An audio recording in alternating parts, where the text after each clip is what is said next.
So much, sir, TMOD sir, Suchi sir, and Smita ma'am for the lovely introductions and for the guidance of how my speech will go about. So my voice is audible, right, to all? Yeah, perfect. Okay. So don't assume while leading.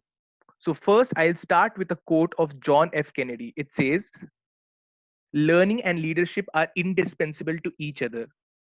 Learning and leadership are indispensable to each other. How many of you agree with this statement? Can I have a raise of hand?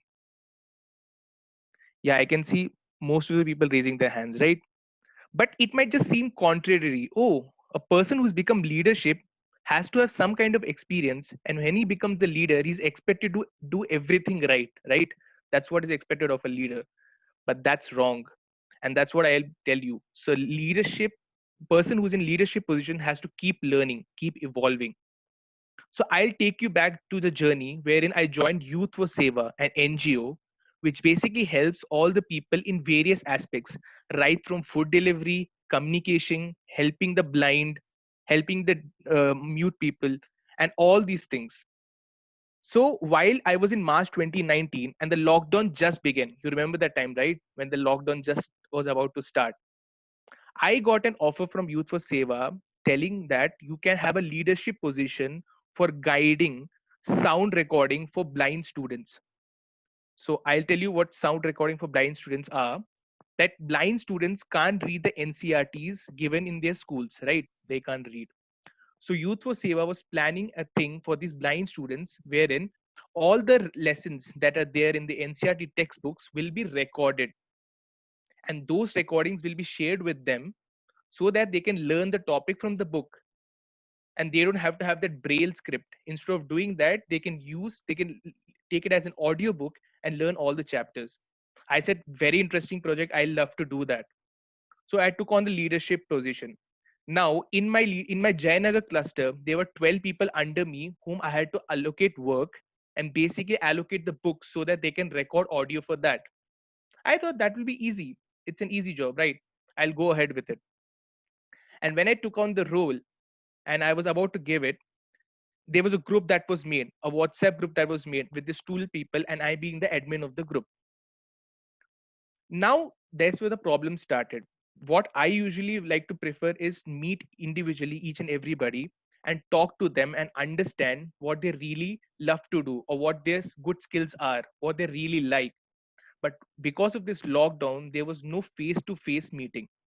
So I decided there has to be a Zoom meeting first, even before starting the project.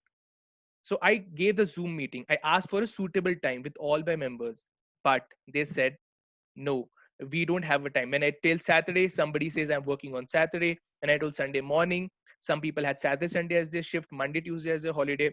And there was no one consensual time wherein all the members could be present. And I said, this exercise is going to be futile because this was a project of 6 months, wherein for every month there was a deadline that these many recordings had to be done for these many chapters of different subjects. So I said that is a futile exercise. So what's the next thing that would I have done? Can anybody tell me?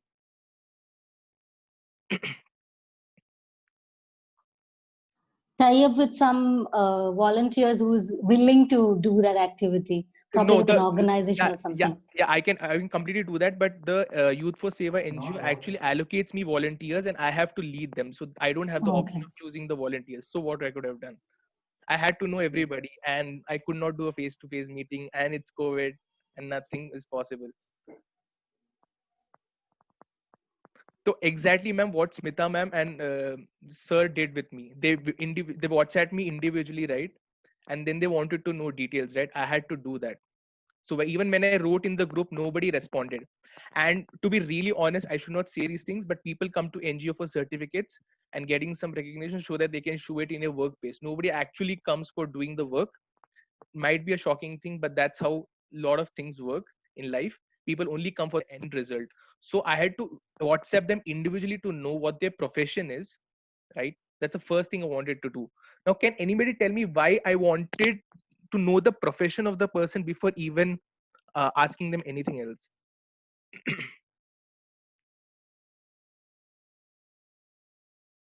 Maybe that way you could get what is their skill area so that you Abs- can actually map. Perfect. Absolutely right. Absolutely right. So I had to allocate subjects. So they were English, Hindi, maths, social science, and science for various classes, right?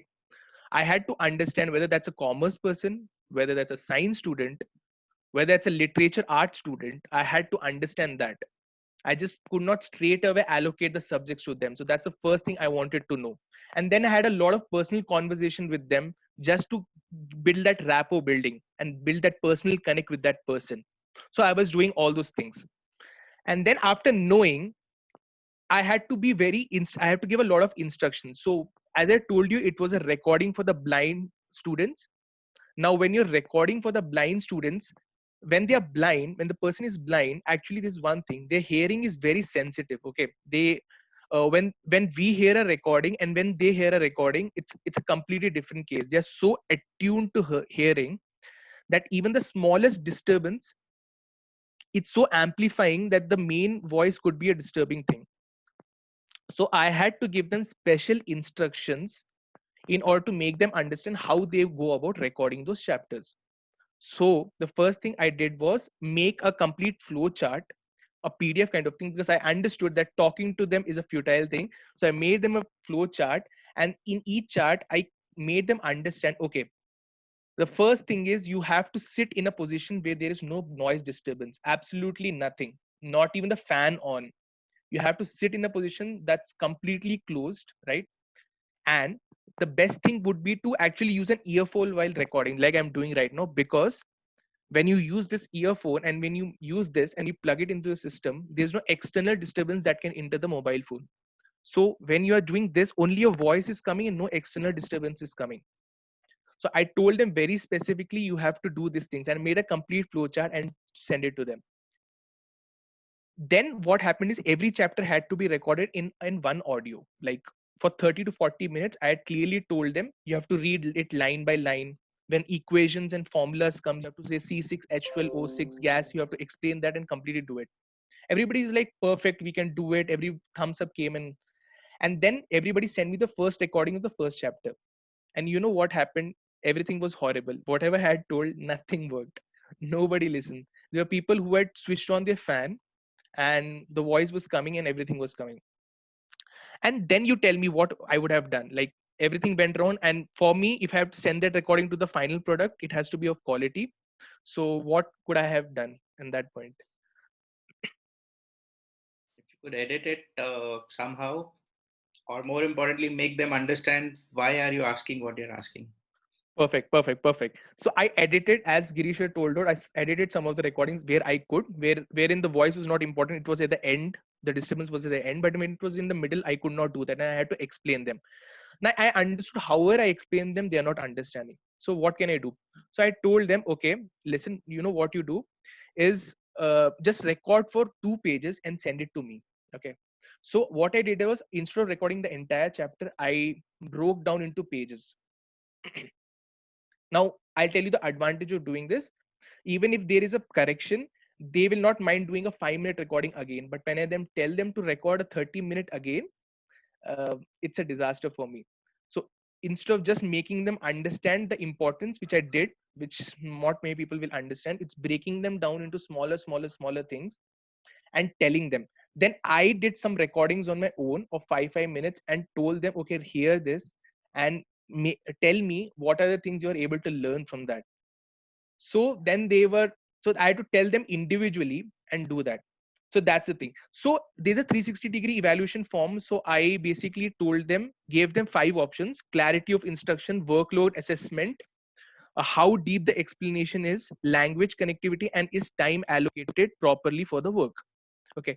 So the first, clarity of instruction, there was a score from 1 to 5. What do you think? What would have been the score that they would have given me? Yeah, go ahead. I think it was 4, 5. No, it was not 5. It was 1. And that was from majority of people, even after explaining so well. So I understood that why they were not understanding. So then I had to literally record myself few chapters with examples, and I did majority of work initially. The first chapter I did the recordings of a lot of people, which I should not be doing, and then told them, okay, these are the paths, please record it. So getting them slowly into introduction, and after just a month, I got a great score on that. So it's sometimes you as a leader have to do certain things which are not really required of you to do. Okay, and then on language connectivity, they gave me a very low marks. Can you explain why it was so, or can anybody tell me why it was so? Because everybody could understand English, so that was not a problem. But still, they gave me a very less mark on that. Because of the pace, maybe. Yeah, one was pace, and the second thing I understood is everybody wants to. I am multilingual in terms of I can speak English, Hindi, Tamil, Malayalam, lot of things. Everybody wanted a personal language for them. So sometimes the connectivity with English is not exactly the way you do it with your local language, and that's where I have to adopt doing that. That was again a big learning for me. Okay, so after all these things, I understood that I had to learn every time I had to go there, and learning and leadership go parallel. So that's where you go ahead in life. Thank you so much. Back to the team.